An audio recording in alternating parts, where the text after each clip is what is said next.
biblical that Texas is resisting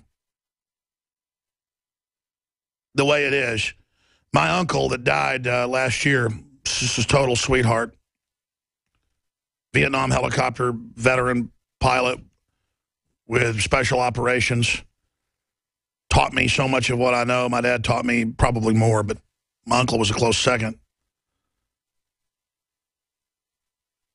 He listened to Pastor David J. Smith, which I think is still around. I never have time to listen to him, up in Waxahachie. And Smith wasn't the type that was constantly saying he had visions about this and visions about that, but he was kind of a mainline preacher. I think it was up in Oklahoma, like 30-something years ago, and he had a vision that a world government was going to take over and that Texas would be a stronghold against it. And my uncle said that with his discernment and prayer that he knew that was true, and that this is when I was already on the air, and that basically I should tell people that and try to help folks make preparation for it. Of course, I never did. I've never spoken of this until now. And then now I just see Texas across the board resisting.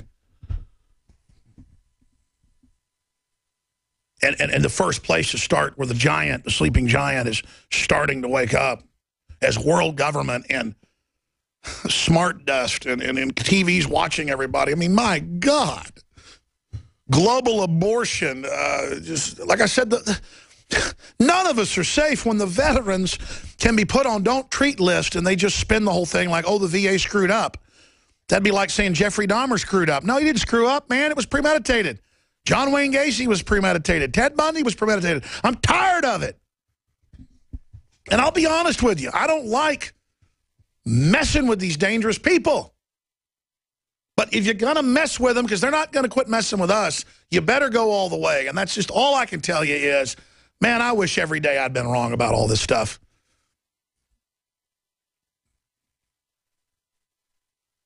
I mean, I wish every day that I was wrong. And you know what? I wasn't wrong about any of it. And I'll tell you why I wasn't wrong about any of it. Because I just began studying this and getting on the trail of it after all these great people, John Birchers, FBI agents, cops, people like my uncle, scholars like my dad, countless other people when I was a kid talked about all this. And my heavenly Father, I cannot believe how right they were and how they were fighting so hard back then when nobody knew the Federal Reserve was private and nobody knew what was going on, to warn people so we'd have a defense down the road when all of this came down.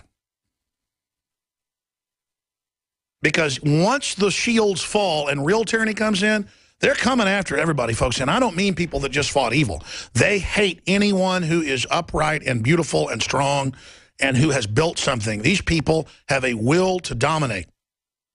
The next guy we got coming up gets persecuted for planting city gardens.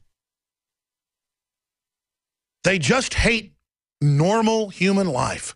Men and women loving each other. Families, gardening, farmers, ranching, metallurgy, physical fitness, wholesomeness. They just, and it doesn't mean those of us that want wholesomeness are on some high horse or are perfect. It just means we want to gravitate towards that.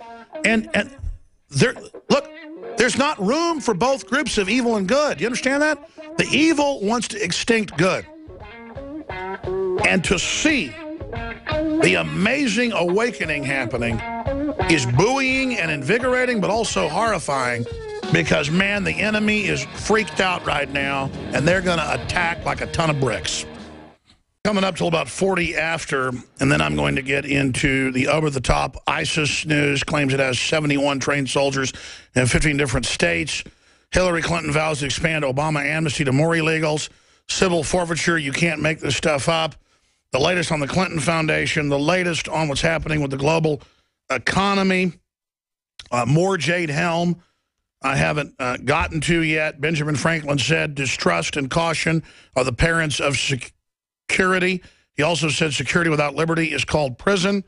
Both apply to what I want to share with you today in my Culture Warrior column. That's Chuck Norris.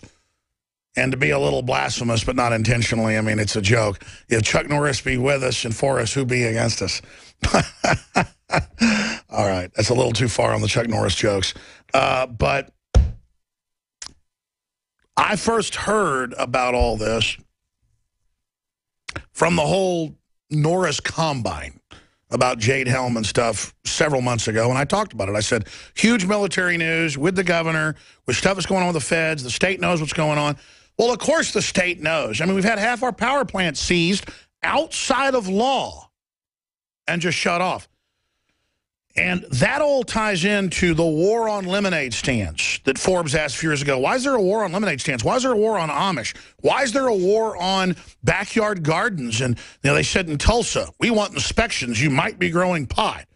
Because there's nothing worse than a backyard garden, folks, or zone people harassing folks for tomatoes growing in their windows or whatever. Yeah, there's the headline, the inexplicable war on lemonade stands. No, it's big mega box stores that want to end normal human activity and have giant food deserts everywhere. Let me tell you, one of the most enjoyable things, I don't have time to do it anymore, my kids do it. It's so much fun to go out and till the soil. We got 9 acres out in the country outside Austin, just a little plot of land, fruit trees on it and stuff. It's so much fun to pick the plums and pick the apples and pick the, different things that are out there. It's so much fun to pick the spinach and pick the squash and to even grow our own pumpkins and things like that. And it's just so simple. You plant it, you take care of it, it grows. My favorite is hot peppers. I mean, you're talking about for a couple dollars, you could have a whole field of pepper plants growing. You can take them to a farmer's market and sell them. But there's a war against that.